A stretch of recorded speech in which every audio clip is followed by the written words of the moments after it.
a la presentación de nuestro profesor del diplomado de Big Data en Políticas Públicas versión regional, Rodolfo Carvajal.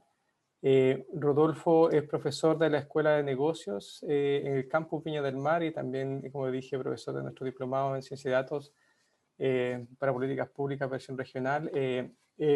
Rodolfo es ahora candidato a doctor y también es profesor en el área de investigación y optimización lineal entera, con énfasis en metodologías computacionales y su aplicación a problemas de planificación de producción, cadenas y suministro. En nuestro diplomado, Rodolfo va a estar colaborando con nosotros enseñando el curso de Machine Learning y eso es lo que he estado dedicando el último tiempo, así que sin más preámbulo me gustaría darle la bienvenida a Rodolfo y que nos cuente sobre su charla. Estamos todos muy interesados. Adelante, Rodolfo. Muchas gracias, Esteban. Hola a todos. Bienvenidos. Primero que todo, gracias por la invitación y gracias a todos por venir. Advertencia, escucho un taladro por ahí de repente sonar, así que puede que silencie mi micrófono abruptamente por momentos, pero espero que esto no interfiera tanto con la charla. Voy a compartir entonces unas slides aquí que tengo preparadas. ¿Me pueden confirmar que se ven bien ahí?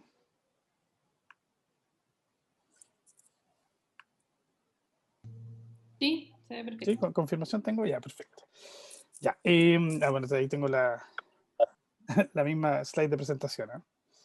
Bueno, entonces, el título de esta charla, Machine Learning y su oportunidad en el contexto local. ¿Cuál es mi objetivo? Mi objetivo, así antes de que comencemos, es decirles que, bueno, veo ahí por lo que la gente me está comentando en el chat, es que tenemos una audiencia bastante variada. Y de hecho, la charla que tengo preparada es una cosa súper general, más bien para tener una idea de qué es en concreto Machine Learning y qué potenciales aplicaciones tiene. Así que no voy a entrar en detalles muy técnicos.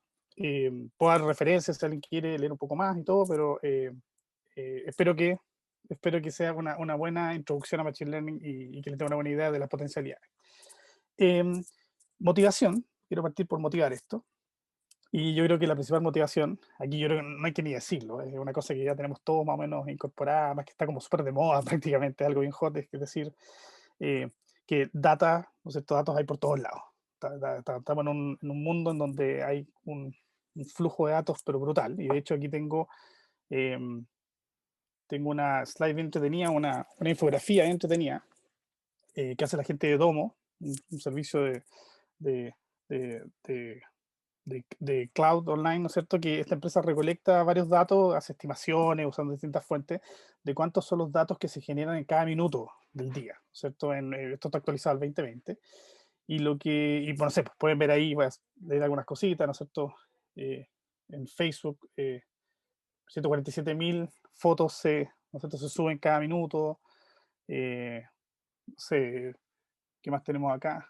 Instagram, ¿cierto? 347.222 historias por minuto en Instagram, YouTube, 500 horas de videos se suben por minuto también estimado. Amazon, ¿no es cierto? Aquí a la izquierda abajo, envía 6.659 paquetes por minuto, entonces es una cosa brutal. Y todo esto representa datos, ¿verdad? Son datos que se están generando, transacciones, movimiento online, y todo esto, como decía recién, genera esta materia prima, estos datos en bruto. Muy terrible ¿me pueden decir que es muy terrible el taladro? No, No tan terrible ya. Voy a acercarme el Bien, micrófono aquí, que estoy en la casa de mi suegro, no tenía planeado esto de que hubiese nuevo arreglo. Voy a reclamar. Así que eso. Naturalmente también estos datos pueden venir de otras fuentes, como por ejemplo IoT, ¿no es cierto? El Internet de las cosas, Internet of Things, nuestra casa, todo lo que estamos, en nuestros autos, todos están rodeados, están llenos de sensores, hay información constantemente fluyendo ahí. Tenemos información que viene de satélites, datos que están siendo constantemente recopilados. Ahí puse un icono de una vaquita con un sensor, simplemente porque me pareció atractivo eso. Pero es que este set de iconos tenía una vaquita con sensor Wi-Fi, una vaquita inteligente. Entonces, claro, está claro de que la cantidad de datos es una cosa brutal la que se está generando. Y también tenemos otras ventajas que permiten que técnicas como Machine Learning, inteligencia artificial, de las que voy a hablar en unos segundos, puedan ser aplicadas de manera más y estén también más de moda o estén siendo aplicadas con más frecuencia. Es por esto que tenemos acá, que es que el poder de cómputo también ha avanzado un montón, ¿cierto? Aquí tengo el clásico meme, no sé si la gente de la audiencia está familiarizada con el querido meme de los perritos. Entonces, en 1969, para tener una idea, allá a la izquierda, eh, si pensamos en el sistema de navegación del Apolo 11, es un sistema que fue programado con un computador que tenía 4 kilobytes de RAM, ¿cierto? Y hoy en día, 2020, ¿no es cierto?, tenemos celulares con 3 gigabytes de RAM, eh, capaces de ser mucho más, o sea, mucho más de lo que podía hacer el sistema de navegación de Apolo 11. Eh, de hecho, aquí tengo una fotito, fíjense que a la izquierda está ahí el sistema de navegación. Ese computador pesa como 30 kilos, o pesaba como 30 kilos, todavía se conserva en museos de historia de la computación. Y a la derecha tengo, creo que es el iPhone XR, parece que tiene como 3 GB, una de sus versiones tiene como 3 GB de RAM. Así que definitivamente el poder de cómputo ha hecho que, ¿cierto?, estos datos, este flujo de datos pueda ser procesado en realidad, ¿no es cierto? Y por otra parte también está ¿no es cierto?, la computación en la nube, que ha crecido un montón. Ahora, no es necesario que nosotros tengamos grandes computadores, grandes equipos, algo que antes era prohibitivo. Solamente algunas empresas, algunas instituciones, universidades podían eh, usar estas herramientas de cómputo poderoso. Hoy en día uno puede meterse, ¿no es cierto?, a Amazon Web Services, AWS, pagar y pagar por el minuto que uno ocupe del clúster, ¿no es cierto?, del minuto de cómputo que uno utilice. Entonces, eh, esto hace que las posibilidades sean, ¿no es cierto?, están mucho más a la mano de empresas grandes, empresas pequeñas, instituciones grandes, pequeñas, etcétera. De hecho, ahí tienen una estadística como para tener un número que se está... no fue fácil encontrar alguna estadística respecto de cuál es el uso de plataformas cloud hoy en día, pero hay una estimación de que un 67% de la infraestructura computacional de las empresas usan servicios cloud públicos. ¿Y cloud público a qué se refiere? Se refiere que contratan servicios de algunos de estos proveedores, estos son los más grandes, nosotros Google Cloud, Azure, de Microsoft y AWS. Pero bueno, pero si uno mira también cloud privada, que significa que son empresas que tienen sus propios servicios cloud instalados en algunos data centers en otro lado, eso puede llegar fácil sobre el 90%. Y finalmente, otra motivación o algo que hace que tengamos esta posibilidad de sacarle jugo a estos datos es que es la enorme disponibilidad de herramientas open source que tenemos hoy en día. Está ahí, menciono R, también tenemos, está claro que muchos conocen, imagino, Python también. Y aquí menciono algunos paquetes, estos principalmente son de Python, pero pueden ser llamados de R también, etcétera, que son enfocados en hacer inteligencia artificial o machine learning, TensorFlow, Scikit-learn, PyTorch, ¿no es cierto? Así que hay una disponibilidad, y esto, bueno, y usted puede meterse a su navegador, meterse ¿no es cierto?, a TensorFlow, bajarlo y empezar a correr código en unos segundos y correr sus propios modelos sin necesidad de comprar grandes licencias, de gastar mucho dinero, mucho dinero. Entonces, eh, todo está, espero que esté motivado el hecho de que estamos en una situación o en un momento en el cual se puede ocupar estos datos, tenemos la posibilidad de ocuparlo. Y lo que sí, una advertencia, que quizá algunos ya lo saben, es que a lo que nos enfrentamos hoy en día no es en realidad a ver, desde los métodos no hay grandes avances. O sea, obviamente, gracias a que tenemos estos poderes de cómputo, hay cosas que podemos usar ahora. Sino que muchas de las técnicas de Machine Learning en inteligencia artificial son herramientas clásicas de la estadística, o por lo menos que no son tan nuevas, de la estadística, de la ciencia de la computación, que ahora, debido a que tenemos ¿cierto?, estos motores más poderosos de cómputo, lenguajes computacionales que permiten hacer esto, estamos pudiendo usarlo. ¿Ya? Entonces, en el fondo, un mensaje ahí de que tampoco es como que estemos reinventando la rueda, sino que estamos simplemente pudiendo utilizar las potencialidades de técnicas estadísticas que antes era prohibitivo usarlas. Pero la pregunta del millón, y que a mí me gusta comenzar con esta pregunta, es que quizá algunos de ustedes se hacen ahí, es eh, ¿qué es lo que es, bueno, qué es lo que es, yo sé, yo leo en todos lados, Machine Learning, inteligencia artificial, Deep Learning, Learning por allá, Learning por acá, ahí, todo el mundo se pone ahí en cualquier, no sé, cualquier cosa, cualquier nota que uno ve, toda la gente ocupa inteligencia artificial. ¿Qué es lo que es cada cosa y cuál es la diferencia? Entonces me gustaría partir un poco por definir qué es cada cosa. Entonces, a veces pasa que naturalmente uno llega a pensar de que quizás Machine Learning es lo mismo que inteligencia artificial. O sea, no, así es como que hacer computadores que hacen cosas, que hacen tareas súper complicadas y todo, entonces es como la sensación que uno tiene. Pero en realidad una visión más concreta es que en el fondo Machine Learning es un subconjunto de inteligencia artificial. Es decir, inteligencia artificial es algo que incluye muchas más cosas que solo Machine Learning. Eh, Así que primera lección es no confundir las dos cosas, no usarlas indistintamente. ¿Y cuál es la diferencia? Bueno, aquí no sé si la referencia será muy añeja para la audiencia. Veo que hay gente muy joven aquí, pero igual. Como me gusta él, es como, ¿no es cierto? Inteligencia artificial, este Capitán Planeta que está ahí liderando el equipo. Y en el fondo las tareas, bueno, aquí estos planetarios, me faltan más planetarios porque la inteligencia artificial tiene otras tareas más, pero algunas de las tareas que están involucradas en hacer inteligencia artificial, tengo acá, ¿no es cierto?, robótica, procesamiento de lenguajes naturales, ¿no es cierto?, cómo una máquina puede entender y procesar lenguaje natural de personas, visión artificial, reconocimiento de cara, reconocimiento o sea, de tratar de emular el ojo humano, y algo muy interesante que está ahí abajo, creo que él tenía el poder de la Tierra, creo, es la representación del conocimiento, que es algo no trivial también. ¿Sí? Cómo uno representa en un computador el conocimiento humano, no es simplemente representar algo, una base de datos indexada, sino que es también representar las relaciones de cómo nosotros los humanos entendemos el conocimiento. Entonces, hay otro mensaje que en el fondo o sea, inteligencia artificial es una gama de distintos campos, entre los cuales está Machine Learning ahí también. Así que, pero bueno, ¿cuál es la definición a lo mejor?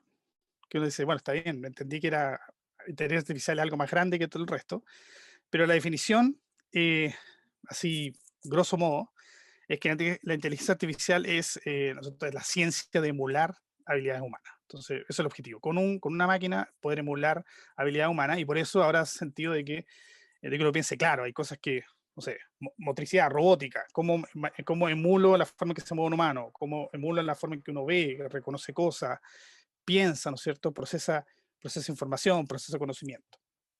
Y aquí, bueno, la versión más aburrida para quienes quieran leerla. No, pero igual es importante, como la definición más técnica, ¿no es cierto? Es tener estos agentes autónomos que van percibiendo su entorno y van realizando acciones para buscar algún objetivo. Pero en el fondo uno quiere emular el comportamiento humano.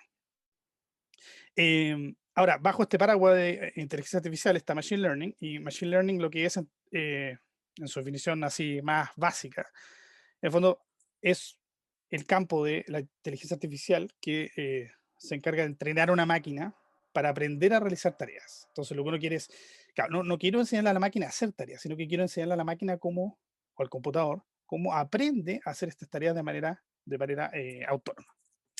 Nuevamente, siendo fiel a la otra slide, siendo consistente, ahí está la definición más aburrida, entre comillas.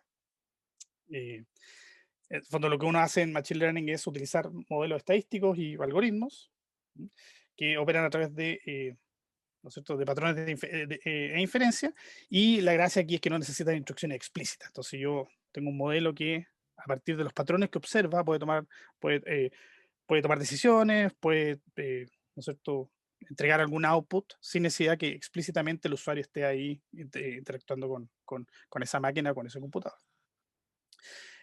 Así que eso es, en el fondo, grosso modo, la diferencia entre, o dónde está ubicado Machine Learning en este océano de cosas que comprende toda la inteligencia artificial. Inteligencia artificial. Se me enreda la lengüita ahí para hablar. Ahora, ¿cuáles son los distintos métodos de Machine Learning? Porque usted se imaginará que hay varias cosas que uno puede hacer en Machine Learning.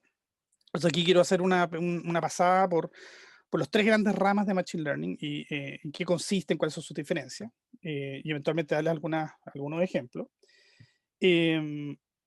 Entonces, quiero partir por motivar, ¿no es cierto? Quiero motivar la descripción que voy a hacer con un ejemplo bien interesante, taquillero y un poco creepy, debo decirlo. Este es un ejemplo es añejo esto, es como el 2012, pero es interesante, una de las primeras cosas que nos hace pensar en el uso de datos y en las consecuencias que tiene. Esta es una nota de Forbes que está basada en un reportaje que sale en el New York Times alrededor de ese año. Y fíjese que aquí dice, cómo Target, ¿no es cierto?, logró descubrir que una niña estaba embarazada antes que su padre. Lo cual quizá a ustedes le puede parecer razonable que pase, ¿ah? Que el padre sea el último en enterarse que su hija está embarazada. Espero que no me pase, pero pod- podría pasar. Bruno tiene algo que decir, ¿no? Ah, no, parece que se le prendió el micrófono a Bruno, está bien. Bueno, Target, ¿qué es lo que es? Target es o sea, un retailer, un supermercado grande, una cadena de tiendas en Estados Unidos, súper grande. ¿Y qué pasó? Que por ahí por el año 2012, Target se enfrentó con una pregunta. Dijo, oye, ¿sabes qué? Pasa que una de las cosas que en marketing es más o menos sabía es que la gente cambia sus hábitos de consumo cuando suceden grandes hitos en su vida. Entonces, cuando suceden grandes hitos, es el momento en donde una nueva marca o uno puede llevar al consumidor a cambiar sus tendencias o su forma de comprar. Entonces, un desafío que enfrentan muchos retailers, muchas empresas, muchas marcas, es cómo atraer a esos clientes. Y en Estados Unidos se ocupa un montón lo que es enviar cupones, ¿verdad? Quiero enviar cupones tal como suena, uno en el correo físico recibe una cuponera donde dice descuento por tal cosa, descuento por tal cosa, por tal cosa. Y Target entonces está diciendo, mira, ¿cómo podemos atacar el objetivo era atacar a las embarazadas? Atacarlas suena mal, pero quiere decir apuntar a ellas, ¿no es cierto? Eh, ¿Por qué? Porque el embarazo es un momento en el cual se produce un cambio ahí es un hito importante y por ende se puede producir eventualmente un cambio de consumo y puede poder atraer a un cliente a esta tienda. Entonces, ¿qué pasa? Que, a ver, en Estados Unidos, no sé si se podrá hacer acá en Chile, pero uno puede ir y consultar los registros de personas que han nacido. Entonces ahí es fácil hacer como recopilar las personas que han nacido versus direcciones, mandar cupones de chupetes, mamaderas, pañales, etcétera. Pero lo que quería hacer Target era, ¿cómo podemos adelantarnos un poquito? Porque en el fondo en ese momento ya es muy tarde, cuando ya nace la guagua o cuando la persona ya, no sé, cuando nace la guagua es la manera más explícita de mostrar que ya tengo una guagua, entonces eh, ahí ya estamos compitiendo con todas las otras marcas que están mandando cupones, entonces ¿cómo hacerlo un poco antes? Entonces Target lo que hizo fue, bueno, con un equipo de estadístico que tenía dentro de la compañía, están empezando a hacer estas cosas de analytics y de data science, y utilizando patrones, ¿no es cierto?, eh, patrones de consumo de los clientes, lo que hicieron fue dirigir, no sé, tratar de predecir qué personas o cuáles de estas mujeres que compraban en Target potencialmente podía estar embarazadas. Entonces la idea era como dirigirle esos cupones a personas que estuvieran embarazadas antes que esas personas mostraran explícitamente que estaban embarazadas. Lo cual de nuevo suena bastante, da un poquito de miedo, ¿no es cierto? Porque es como, la empresa quiere saber lo que está pasando con mi vida. Entonces, la anécdota acá, que es la que cuenta esta nota, es que en algún momento en una tienda Target llegó una persona muy enojada, le dice, quiero hablar con el manager. El tipo sale y dice, sí, dígame qué pasa. Y era un hombre que decía, oiga, ¿sabe qué? ¿Cómo puede ser posible que usted le esté mandando cupones de pañales, mamadera y todo a mi hija de 17 años? La están motivando a que tenga hijos, eso no, o sea, me parece que es un despropósito, ¿cómo pueden hacer esto y todo? Un poco exagerado el papá, pero bueno. Y resulta que, bueno, la manager se disculpó, no sabía qué estaba pasando. Y lo que hizo fue, bueno, pasó una semana más o menos, y resulta que esta persona llama a la tienda y dice, oye, ¿saben qué? Parece que había cosas en mi casa de las cuales yo no estaba muy enterado, y resulta que efectivamente la hija estaba embarazada. ¿Sí? Entonces, por eso, ¡prum! Ahí está el titular. Target, ¿no es cierto? Descubrió, o predijo que la hija estaba embarazada antes que supiera el padre. Entonces, utilizando este ejemplo, me gustaría motivar, o sea, y presentar cuáles son los distintos métodos de Machine Learning. Entonces vamos a suponer de que tengo aquí un montón de mujeres eh, distintas, ¿no es cierto? O potencialmente distintas, que son clientes de la tienda. Una buena pregunta es, bueno, ¿cómo capturo datos acerca de estos clientes? ¿No es cierto? En general las tiendas, los retailers hacen esta cosa de los sistemas de fidelización a través de tarjetas, ¿no es cierto? Clientes frecuentes, para acumular puntos, pero lo que hace eso también es que la empresa recopile información acerca de los hábitos de compra de cada persona. Entonces, supongamos que para estos clientes, estas personas que tengo acá, estas mujeres, tengo datos o atributos, algunos de ellos, y fíjense que aquí fui cuidadoso de no poner tanto, porque me pregunto qué datos disponibles tendrá un retailer como target acerca de las personas. Entonces, por ejemplo, puede tener la edad, ¿no es cierto? Puede tener la talla. ¿Cómo puede tener la talla? Dicen ustedes. Bueno, simplemente por mirar a lo mejor cuáles son los hábitos de compra, qué tipo de prendas compran, ¿no es cierto? Uno puede tener una estimación de cuál es la talla de la persona, hacer un cross-check con algunas bases de datos acerca de ingresos, de impuestos, etcétera.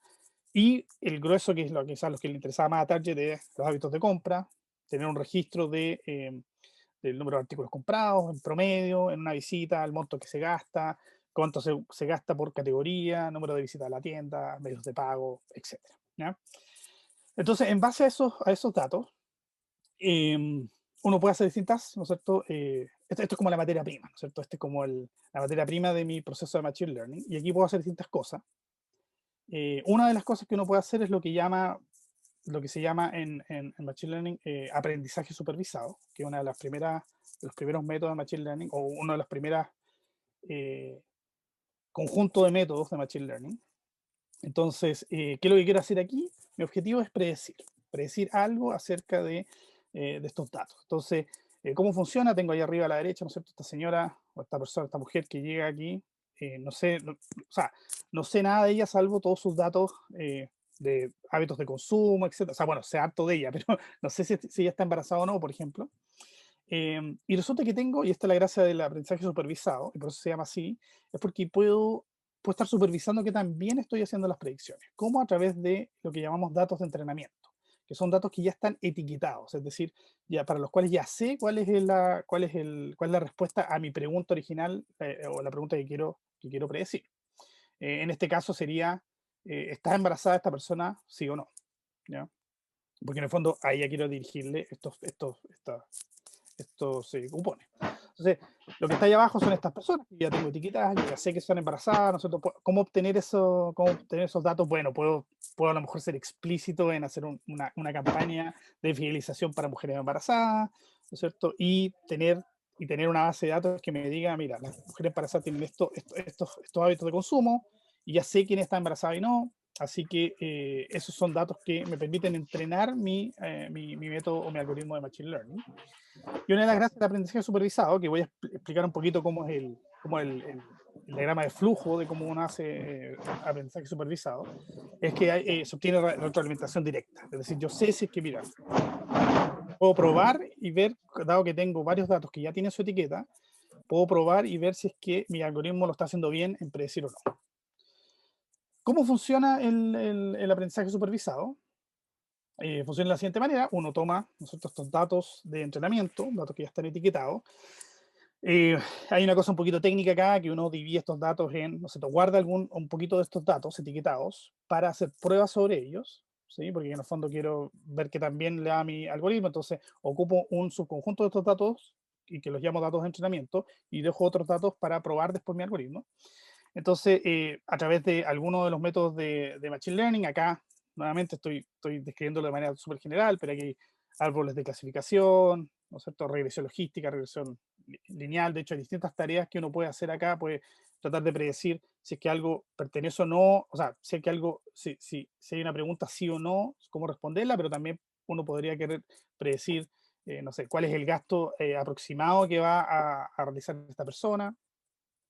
Entonces aquí entro en una especie de loop, ¿verdad? Lo que hago es, con mi algoritmo de Machine Learning, genero un modelo, ¿ya? Este modelo piénselo en un modelo, algún modelo matemático, una abstracción matemática, o un modelo de ciencia de la computación, que lo que hace es, eh, permite predecir. Uno le mete un input, le mete datos nuevos y esto predice. Y lo que hago en general aquí es, no sé si se ve que está ese rectángulo a la izquierda que tiene el algoritmo de Machine Learning, el modelo, y una cajita de validación. Entonces, el proceso es tomar estos datos, generar un modelo, ¿no es cierto? Validarlo con algunos datos que decía antes yo reservé para hacer pruebas. Y una vez que yo estoy más o menos, tengo cierta confianza de que ese modelo logra predecir o logra rescatar lo que yo quiero de esta respuesta, y vamos a hablar un poquito de esos detalles más adelante, porque no solamente, mi foco no solamente va a ser a veces achuntarle la mayoría de las veces a si es que la persona está embarazada, no, quizás también quiero que sea un modelo que pueda entender bien, ¿no es cierto?, que no tenga sesgo, etc. Una vez que esté listo, entonces, aquí a la derecha el output es cada vez que yo tengo una persona nueva, aplico este modelo sobre esa persona y me va a decir si sí o si no está embarazada. ¿Mm? Entonces, ese a grandes rasgos lo que hace el aprendizaje supervisado. La gracia es que aquí yo tengo un objetivo que sé claramente cuál es. O sea, quiero responder esta pregunta sí o no y ya sé, y aquí por eso la parte de learning es súper más o menos explícita, porque uno dice, mira, claro, el modelo puede aprender de datos que ya están etiquetados, a los cuales yo ya sé cuál es la respuesta. Entonces, una primera pregunta que uno podría hacerse, ¿no es cierto?, en Machine Learning con aprendizaje supervisado. ¿Qué pasa? Otra metodología también, otros métodos, otro conjunto de métodos de Machine Learning son los que se llaman aquellos de aprendizaje no supervisado. Dice, bueno, será la negación del otro, ¿no? Un poco así. Y lo que hace aquí uno es decir, bueno, mira, no tengo muy claro qué es lo que quiero, cuál es mi pregunta quizás, o cuál es el objetivo, o qué es la variable, o cuál es la cantidad que quiero predecir, sino que lo que tengo es, quiero encontrar algún tipo de estructura en mis datos. Y aquí algunas tareas que quizás han escuchado hablar de ellas, clustering, ¿no es cierto?, detección de anomalías, es decir, cómo detectar, de hecho voy a mostrar el ejemplito con estas personas que están acá, de clustering en particular, que es cómo encontrar subgrupos de personas que sean parecidas en algún sentido y cómo puedo segmentar estos clientes eh, según qué tan parecidos son y poder atacarlos de nuevo, utilizo la palabra atacar, pero puedo dirigirme a ellos con campañas de marketing dirigidas, ¿no es cierto? En el caso de la detección de anomalías, lo que quiero hacer es detectar si es que hay algunos datos que se salen, ¿no es cierto?, que son outliers, ¿no es cierto?, datos que son extraños para la mayoría de la tendencia que tienen los datos, el resto de los datos. Esto se utiliza, por ejemplo, para tratar de predecir cuando hay falla. Por ejemplo, el otro día tengo un profesor de la Escuela de Ingeniería, ¿no es cierto? Rodrigo Carrasco, que trabaja en problemas de predecir, a través con esta detección de anomalías, cuando hay, en función de todos los datos que se miden de los telescopios en el norte, eh, estos grandes telescopios, lo que se hace es se miden sus datos y después se detecta si es que, a través de estos métodos de aprendizaje no supervisado, si es que hay alguna anomalía y si hay que hacer alguna mantención al telescopio en cuestión, por ejemplo. Entonces, el problema acá es que uno no cuenta con etiquetas, uno no sabe qué es lo que quiere responder así per se, sino que quiere encontrar estructura. Entonces, por ejemplo, una pregunta que uno podría hacerse en este contexto, de este ejemplito que les doy como motivación, es, bueno, podría identificar quiénes de estas personas tienen algo en común. ¿Ya? A lo mejor bueno, uno de esos grupos a lo mejor va a ser mujeres que potencialmente están embarazadas. Otro grupo va a ser, no sé, mujeres jóvenes que están cambiando su ropero, quieren cambiar la ropa, ¿no es cierto? O pueden ser, bueno, aquí puedo meter a hombres también, eh, que están en ciertos segmentos, y eso me va a permitir construir a lo mejor campañas de marketing que van a estar dirigidas según esos segmentos. Entonces, en este caso, como no tengo etiqueta, lo que pasa es una cosa más bien directa. El aprendizaje no supervisado, tomo los datos originales, así que aquí no, sé, no tengo, todos mis datos son, ¿no es cierto? No tengo los datos etiquetados de entrenamiento antes, sino que todos mis datos van a entrar directamente a mi algoritmo de Machine Learning. Voy a elaborar, voy a elaborar un modelo, por ejemplo, modelos de clustering, ¿no es cierto? Y el output va a ser entonces algo o alguna información respecto a la estructura de estos datos, algo que está pasando de estos datos. Entonces, en este caso, por ejemplo, ahí puse el típico output de un problema de clustering, que es reconocer si es que hay grupos o subgrupos de personas entre estos datos originales que tienen algo, ¿no es cierto?, que son similares en algún sentido. ¿Ya? Ahora, esa similaridad o similitud, ¿sí? Similitud, no necesariamente es algo que yo pueda ver explícitamente. Voy a tener que estudiar después estos clusters y decir, bueno, ¿qué es lo que tienen en común esas personas que están ahí arriba en el, en el clúster azul? Oye, de hecho tengo comentarios aquí en las redes sociales. Juan también me dice, claro, reducir dimensionalidad, ¿no es cierto? Rellenar datos MNAR. Son otras tareas también de clúster no supervisado. Aquí yo estoy dando algunas tareas más típicas, ¿cierto? Pero sí, también es cierto, Juan. Entonces, bueno, como decía, después lo que yo hago es, una vez con este output, reconocer, mirar y ver qué pasa con estos clústeres y decir, bueno, lo que pasa es que esta gente que está en ese óvalo azul son gentes que miro, ¿no es cierto?, cuál es la tendencia de sus características, de sus atributos, y me doy cuenta que son gente que, no sé, tiene un gasto notablemente superior al resto en, por ejemplo, vitaminas prenatales, ¿cierto? Entonces digo, quizás este clúster de personas son gente que está embarazada, así que debería atacar a esas personas con campañas más bien dirigidas. Em, y bueno, finalmente, o sea, finalmente me refiero en cuanto a los tipos de aprendizaje que puedo hacer con Machine Learning, está lo que se llama el aprendizaje reforzado. Entonces, ¿qué más? Tenía, ¿no es cierto? El aprendizaje supervisado, donde tengo etiquetas, después aprendizaje no supervisado, que es como el otro extremo, no tengo ninguna etiqueta que me diga qué es lo correcto y qué no. Y aquí tengo una cosa como un poco intermedia en el sentido de que el aprendizaje reforzado lo que hace es, trata de que la máquina, el computador, ¿no es cierto?, el programa que estoy implementando o el método que estoy implementando, aprenda a tomar una decisión bien. ¿Ya? ¿Y cómo lo hace? Lo hace de una manera iterativa. Eh, Al principio, el modelo no conoce mucho de qué está pasando con estos datos, pero empieza a hacer iteraciones con nuevos datos y lo que voy haciendo es voy a diseñar un sistema de retroalimentación a través de recompensas o castigos. Es decir, cada vez que el algoritmo lo haga bien o el modelo lo haga bien, ¿no es cierto? Eh, puedo decir, mira, te voy a dar un premio, esto es el buen camino. Entonces dirígete por acá, continúa haciendo eso porque eso lo estás haciendo bien. ¿Sí? Entonces, definitivamente, claro, aquí lo que estoy haciendo es que voy aprendiendo on the fly, a medida que va avanzando el algoritmo. Un ejemplito, o sea, o una pregunta tipo que uno se podría hacer relacionada con este problema de las mujeres, ¿verdad? Es, por ejemplo, qué tipo de publicidad online mostrarle a estas personas en redes sociales. Si tengo un grupo de personas o tengo estos clientes míos que están suscritos a mis redes sociales, etcétera, y mi pregunta es cómo, y tengo varios, por ejemplo, tipos de publicidad, y tengo que decidir qué publicidad mostrarle a las personas. Entonces, aquí o sea, tengo un ejemplito ahí, no sé, tengo una promoción de una tarjeta de crédito, no sé, una tarjeta, y tengo distintas versiones de esta publicidad. Y lo que quiero decidir es cuál elegir, cuál es la mejor para mostrarle a estos clientes. Entonces, ¿qué hago en ese caso? Lo que voy a hacer es voy a hacer este proceso de ir entrenando a medida que va avanzando el algoritmo. Entonces, el diagrama de flujo, por así decirlo, de un algoritmo o de un modelo de aprendizaje reforzado, se ve más o menos así. Eh, y esto sí que es un loop, ¿no es cierto? Siempre es un loop que es algo iterativo que está constantemente pasando en estos algoritmos. ¿Quién toma la decisión? O sea, ¿quién toma la decisión acá en el fondo es este robotito que está acá abajo, al cual le llamamos el agente. Entonces, tengo un agente que es el que va a estar tomando las decisiones o realizando acciones, y esas acciones van a afectar lo que llamamos el entorno. Entonces, el entorno es, por ejemplo, no sé, las redes sociales mismas, donde estoy interactuando, si estoy tomando una medida de política pública, qué está pasando ahí cuando hago eso, ¿no es cierto? Si tomo una acción respecto de la mantención de los telescopios, qué es lo que observo en ese entorno, ¿no es cierto? Entonces tengo a la vez aquí lo que se llama un intérprete que se encarga en este modelo de ver lo que está pasando en el entorno y luego, que aquí es la gracia de este aprendizaje reforzado, entregar, ¿no es cierto?, información a la gente y decirle, oye, mira, ¿sabes qué?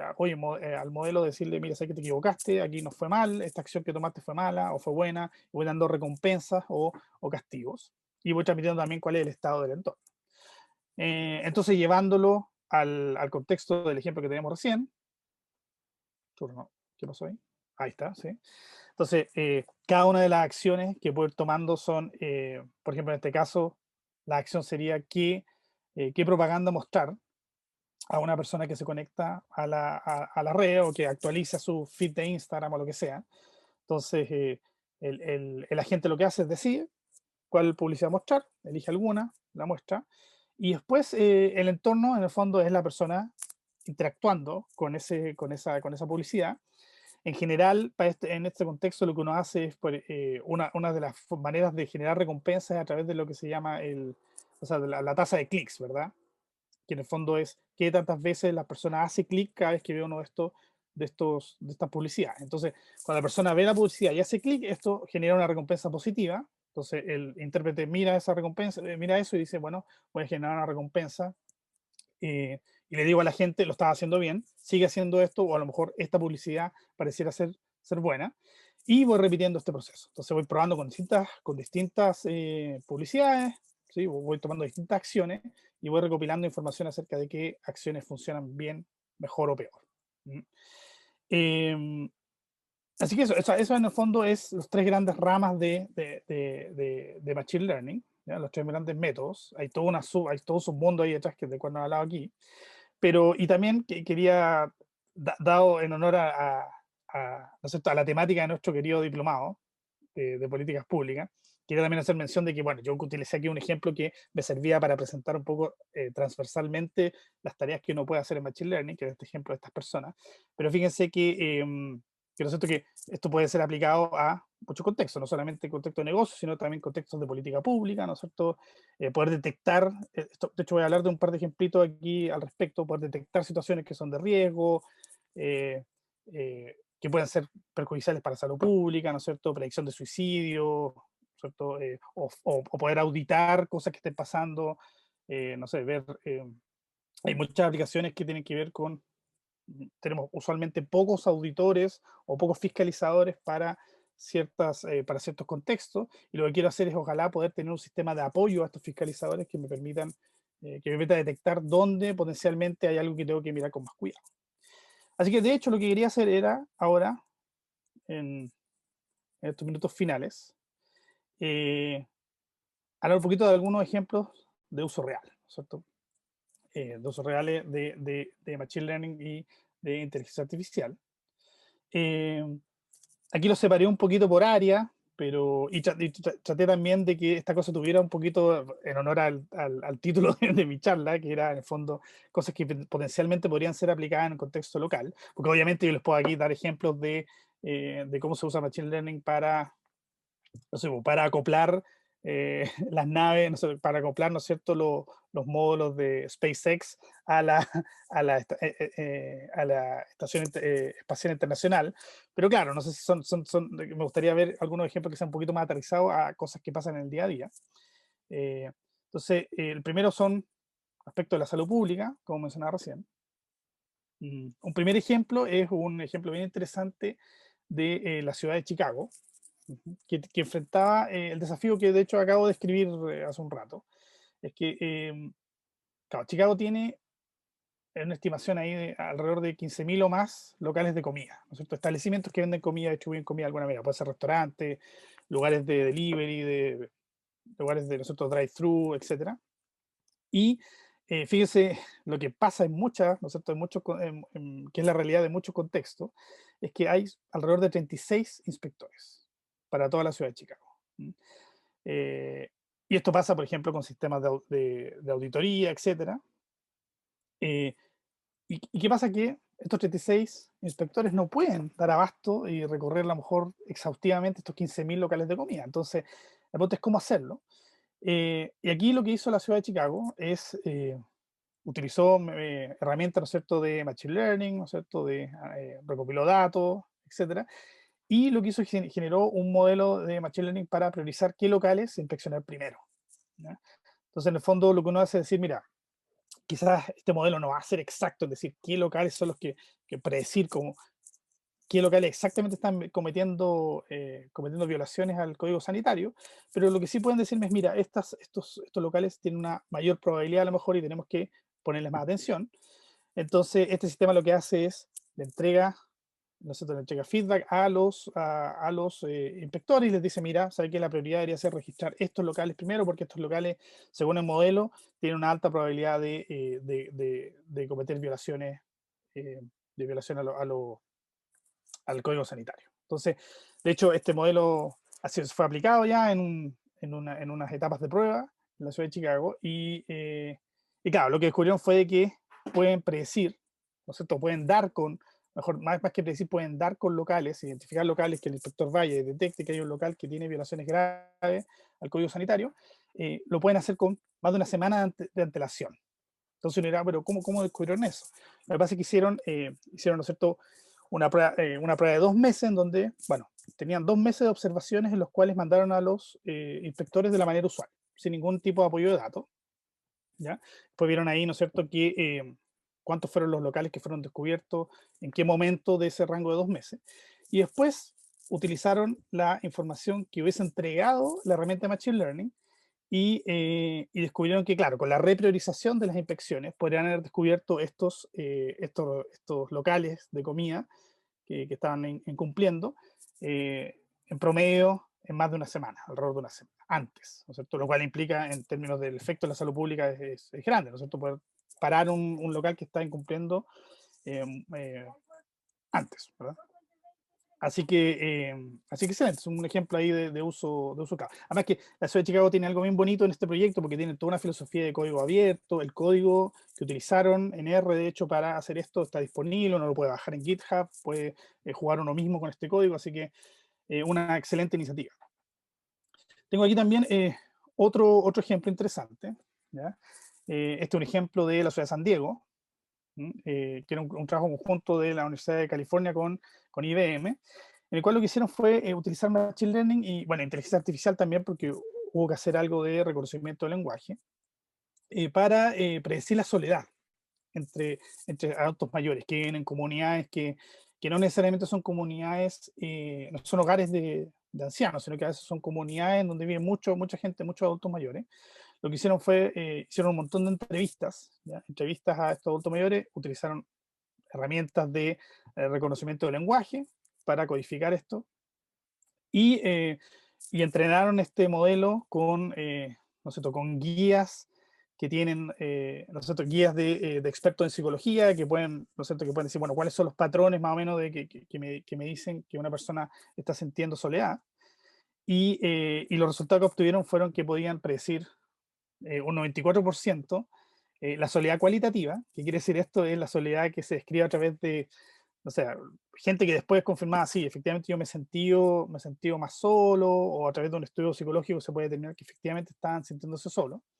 Y un 76% de precisión en la soledad cuantitativa. ¿Qué quiere decir eso? Es que a las personas también se les preguntaba después, bueno, ¿qué tan solo se siente usted en cada 1 al 5? Entonces, ponían ahí su nivel de soledad y resulta que el modelo podía predecir con un 76% de precisión cuál era esa soledad. Fíjense que los impactos acá de estas potenciales herramientas en políticas públicas son súper importantes. O sea, fíjense que, y de nuevo, aquí una cosa que naturalmente surge en la mente de uno es, dice, bueno, pero esto me va a permitir saber al tiro, meter la información y saber exactamente quién está solo o no. No, en realidad también estas herramientas son herramientas de apoyo a la toma de decisiones, ¿verdad? Son herramientas de apoyo a las políticas públicas, a lo mejor, o a las decisiones que tiene que tomar una empresa o una institución. Entonces, por ejemplo, nuevamente aquí probablemente no tengo un equipo de psicólogos numeroso como para estar, ¿no es cierto?, atendiendo a todo el mundo, conversando con todo el mundo, con una comunidad muy grande, pero sin embargo estas herramientas de Machine Learning pueden permitirme orientar a qué personas debería a lo mejor acercarme y apoyar más directamente. Ujú.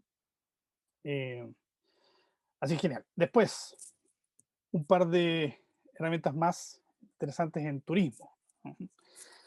Que bueno, tiene efectos, ¿no es cierto?, en el mercado local, sobre todo en nuestra querida ciudad de Viña del Mar, Valparaíso. Eh, un primer ejemplo es un ejemplo de la ciudad de Ámsterdam, ¿ya?, del gobierno de Ámsterdam, de predicción de fraude en arriendos. Entonces, ¿qué pasa? Que en Ámsterdam bueno, son súper celosos con el espacio que hay, ¿no es cierto?, de espacio de vivienda. Y resulta que tienen reglas estrictas respecto de cuáles son los formatos de arriendo que se pueden realizar. Entonces, los propietarios de viviendas pueden arrendar a turistas hasta 30 noches al año. Interesante eso, ¿ah? Es bien poco. Y solamente 4 personas a la vez. Que también me llamó la atención, súper restrictivo. O sea, porque uno pensaría, oye, pero si en un grupo de 7 personas, no puedo arrendar yo como propietario mi hogar a más de 4 personas a la vez. Entonces tratan de mantener este flujo de arriendo súper controlado a turistas. Entonces, ¿y qué es lo que está pasando? Es que nuevamente hay fiscalizadores que no necesariamente tienen la capacidad para ir y ver todas las casas, ¿no es cierto? Y ver que efectivamente las personas ahí se están... oye, siento súper fuerte el taladro, pero... No, me informan que estamos bien, ya. No tengo la capacidad con fiscalizadores de, ¿no es cierto?, de cubrir todas las casas y poder recorrer todos los domicilios y saber quién está cometiendo este fraude. La palabra fraude está un poco fuerte ahí, pero es literalmente la forma en que tienen para nombrarlo en el gobierno de Ámsterdam, pero claro, el gobierno de Ámsterdam, me refiero a el gobierno local de Ámsterdam. Y entonces, claro, lo que hace este modelo Machine Learning es toma un montón de características de estas, de los propietarios, de las habitaciones, etcétera, de la ubicación, y lo que hace es genera un modelo que me dice, bueno, estos propietarios, estas locaciones tienen una alta probabilidad de a lo mejor tener una violación a estas reglamentaciones de arriendo, así que los fiscalizadores pueden enfocarse en esos lugares. Otro caso, que es un poquito a la inversa, ¿no es cierto? Que esto que lo hace Airbnb, ¿ya?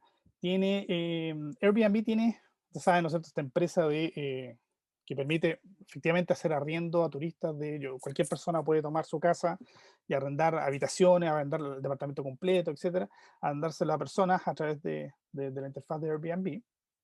¿Y qué pasa? Que uno de los problemas que tiene Airbnb es que a veces hay gente bueno, digamos que incompatibilidad entre el anfitrión y el huésped, que lo que quiere decir en la práctica es que el huésped es alguien que deja la embarrada en la casa. O sea, no sé, ha pasado que hay, ¿no es cierto?, casos de Airbnb en donde el huésped, no sé, arma toda una operación de narcotráfico dentro del Airbnb y eso después explota, ¿no es cierto?, le trae problemas le trae problemas al host, le trae problemas a la ciudad, le trae problemas a Airbnb. Entonces lo que hace Airbnb tiene un sistema de Machine Learning que lo que hace es, que es un poquito creepy, de hecho aquí tengo, esto es bastante creepy, lo que hace es, usted como huésped quiere reservar una habitación en un Airbnb con su cuenta, y lo que hace es, hace un escaneo de las redes sociales del huésped, del potencial huésped, revisa cualquier terminología rara, ¿no es cierto? Hace una compilación de un montón de apariciones o de post y de toda la información que puede recopilar del huésped en redes sociales, y después genera, a través de un modelo de Machine Learning, un cierto score, un puntaje de compatibilidad entre ese huésped y ese anfitrión. Lo cual permite que así, nosotros los anfitriones y Airbnb también se pueda proteger un poco de estos huéspedes quizás no necesariamente deseados. Lo que me imagino que muchos están pensando ahí es, bueno, eso suena bastante, un poco terrible quizás, ¿no es cierto? Porque puede dar paso a un montón de discriminación. O sea, si yo, por ejemplo, usted me ve aquí todo compuesto con una camisita, pero a lo mejor en mis redes sociales yo aparezco ahí con un montón de bling, ¿no es cierto? Con un montón de anillas así súper taquillero, y a lo mejor para el sistema de Machine Learning eso es como un potencial riesgo, ¿verdad? O este tipo quizás alguien riesgoso, pero en realidad es una simple discriminación por mi apariencia, etcétera. Entonces es un tema también que hay que tener presente cuando uno implementa estos modelos de Machine Learning. Aquí, por ejemplo, una última aplicación que es un poquito más a una escala más grande a lo mejor, pero que tiene relevancia aquí es cierto, en nuestro querido puerto de Valparaíso, es que también hay varios puertos, tengo un solo ejemplo del puerto de Hamburgo, Hamburg, en donde hay una empresa, que por favor no me hagan pronunciar el nombre de esa empresa, HHLA nomás, que no sé cómo pronunciarlo. De hecho, voy a tener problemas para pronunciar los terminales en Hamburgo que utilizan como Altenwerder y bueno, eso. Entonces estos terminales, ¿sabe? Pasan en la mayoría de los puertos. Ahí puede ver el patio, lo que se llama el patio del puerto, ¿no es cierto?, donde están todos esos contenedores ahí. Una cosa que pasa mucho es que en los puertos los contenedores se bajan, se ponen en el patio, pero el problema es que no necesariamente sé en qué momento o cuánto tiempo van a pasar esos contenedores en el puerto, ¿ya? Entonces, lo que hace este modelo que implementó esta empresa es decir, bueno, a través de un montón de datos históricos acerca del uso, de quién es el que transporta los contenedores, qué tipo de contenedores son, etcétera, predice cuál es el tiempo, ¿no es cierto?, que va a pasar un contenedor en promedio en el patio del puerto. Y también incluso puede predecir cuál va a ser el medio de transporte. Entonces puede, no sé, se puede predecir que con alta probabilidad este contenedor que llegó va a ser transportado por camión, ¿no es cierto? Va a salir del puerto en un camión, o va a salir del puerto en otro barco, o en un tren, etcétera, lo cual permite que uno pueda hacer una mejor distribución ¿no es cierto? Agendamiento de los camiones, mejor distribución de los contenedores en el patio, etcétera. Así que, claro, eso es otra manera útil de utilizar Machine Learning. Entonces, me informan que estamos cortos de tiempo. Lo que quería hacer primero es mostrarles, acá tengo la lista, si se meten a esa URL, u.nu/charla-ml, tengo una lista con los links a estas aplicaciones que mostré recién, por si acaso. Vamos a dar 2 segundos, 3, 2, 1. Y quiero terminar con un mensaje importante, ¿ya? Es que, para tener en cuenta, es que de tener cuidado, simplemente. O sea, yo no sé, sé que hay gente acá que tiene quizás más expertise en esto o que ha pasado más tiempo pensando y hablando de esto, pero el newcomer, la persona que viene recién llegando a esto de Machine Learning o inteligencia artificial, lo que uno dice, bueno, voy a resolverlo todo, ¿no es cierto? Dicen por ahí que cuando uno solo tiene un martillo, todo parece un clavo. Entonces le dice, bueno, voy a resolver todas las cosas del mundo con esta herramienta. Y aquí el mensaje que quería dejarles es que hay que usarlo con precaución, ¿no es cierto? Y principalmente por 3 puntos que compilé acá. Primero, sesgos, ¿ya? Es algo que está bien documentado, que es que algoritmos de Machine Learning son propensos a sesgos. Sesgos de selección, de confirmación, aquí no entra en detalle qué son cada uno, pero por ejemplo, el sesgo de selección es que los datos con los que entreno mi algoritmo de Machine Learning muchas veces traen un sesgo natural, lo que pasa con sistemas de reconocimiento facial, que son entrenados mayormente con personas blancas, por ejemplo. En Estados Unidos pasa eso. Entonces, en gran entrenamiento, todos los datos, la gran mayoría del entrenamiento tiene un sesgo hacia caras de personas blancas. Entonces, después el algoritmo tiene problemas para reconocer personas con otras tonalidades de cara. Había un ejercicio bien simpático que pasó en Twitter hace un tiempo atrás, no sé si lo vieron, que es que había gente que subía una imagen larga, una imagen súper alargada, donde ponía una persona blanca arriba y una persona de color abajo, ¿ya? Y lo que pasaba era que lo que hace Twitter es que pone un preview de la foto, ¿no es cierto? Entonces acorta la foto y pone un preview, y la gente lo que hacía era ponía la persona blanca arriba, la persona de color abajo, y después subía también la foto con la persona de color arriba y la persona blanca abajo. Y lo que hacía Twitter era ponía las dos fotos, las cortaba poniendo solamente a la persona blanca. Entonces, ahí uno ve, claro, un sesgo que está detrás del algoritmo Machine Learning.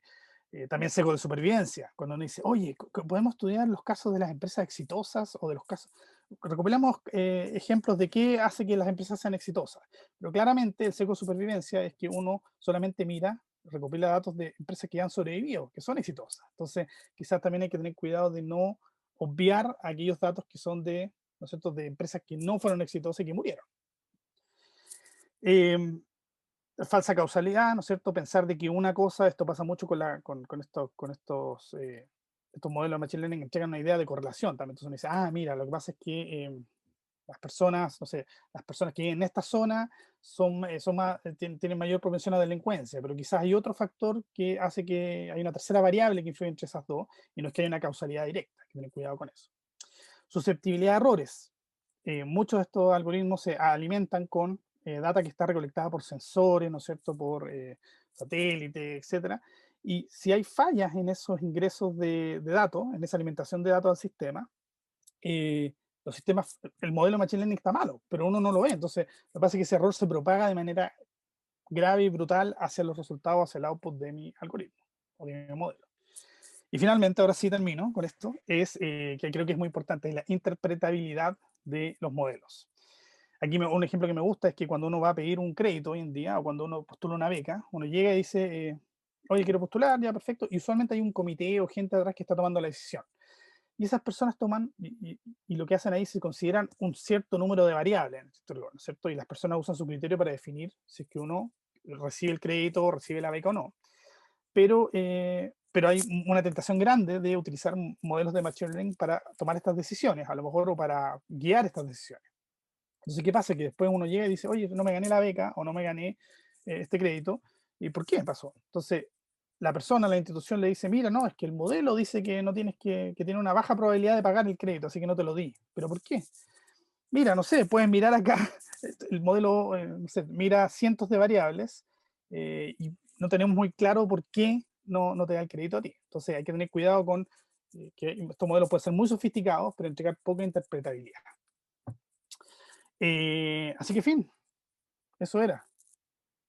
Creo que no tengo una slide de fin. Este es mi slide de fin. Muchas gracias, Rodolfo, por la súper como bajada presentación de un tema tan complejo para entender con mayor simpleza a qué se refiere.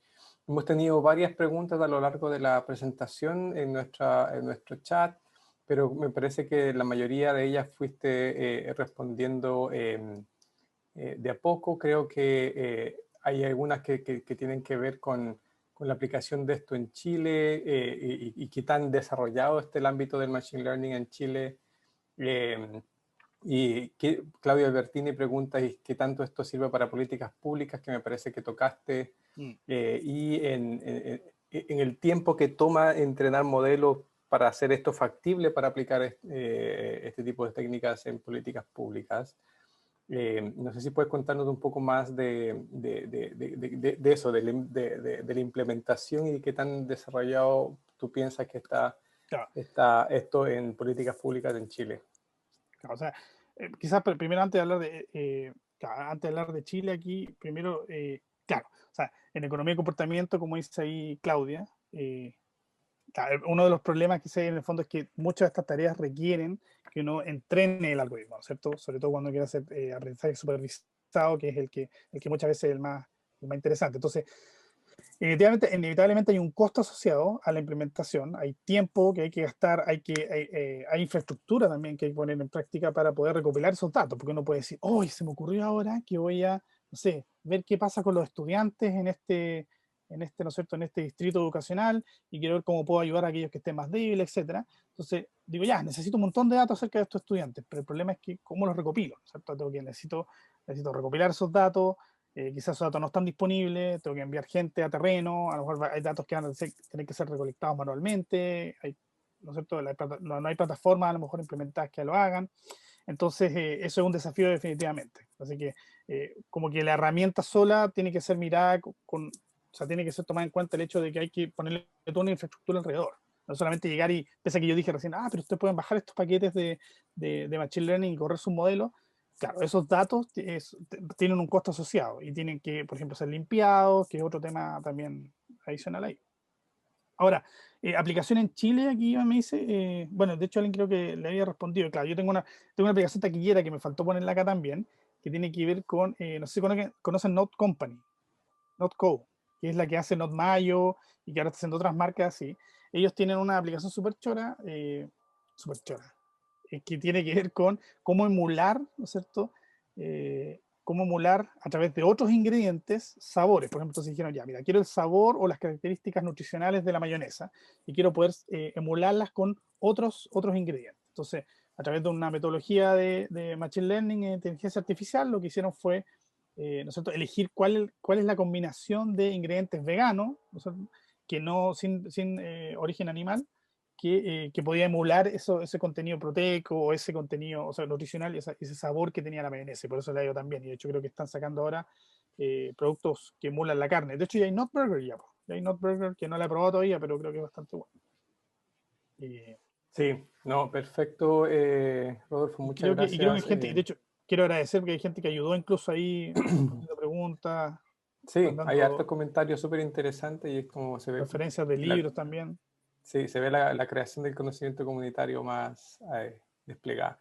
Creo que también hay que contarles a los participantes que los proyectos de políticas públicas se van generando y hay como toda una necesidad de que Chile se empodere y se tome las riendas de poder aprovechar que somos uno de los pocos países en la parte de América Latina que tiene como una capacidad de gente más formada y más propensa a tomar este gran campo del data science y aplicarlo en distintas áreas. Nosotros en el diplomado de este año, de la versión de este año, por ejemplo, están nuestros alumnos de distintas instituciones públicas y privadas, están desarrollando, por ejemplo, proyectos de datos de asentamientos informales, de deserción escolar, de transparencia fiscal, de calidad del aire y de seguridad comunal. Eso es uno de los pocos, algunos de los proyectos que se presentan.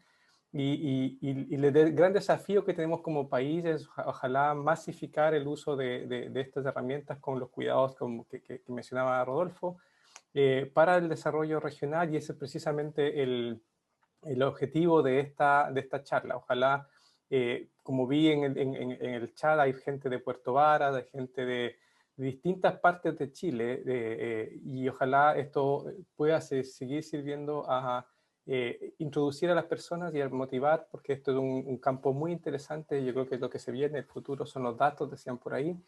Y ojalá que nosotros nos quedamos básicamente muy contentos y abiertos a cualquier comentario.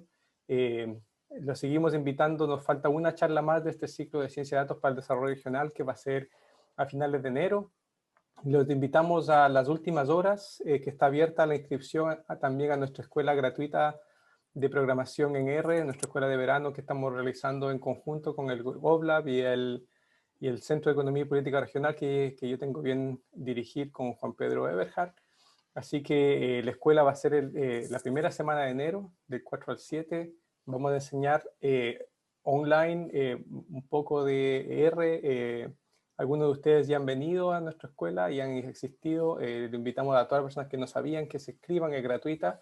Hay una postulación y lamentablemente por temas de capacidad no podemos aceptar a todos. Ya llevamos casi 150 aplicaciones a nuestra escuela. Tenemos solo 60 cupos y vamos a tratar de priorizar a personas del sector público, a personas de regiones distintas a la metropolitana, a personas que ya no han hecho la escuela, los que se quieren repetir el plato, sorry, y alumnos también, alumnos que están comenzando a entrenar.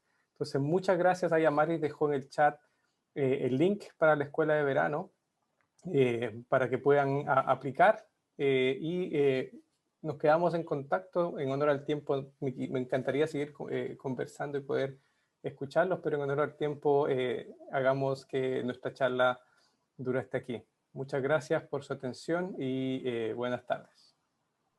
Gracias a todos.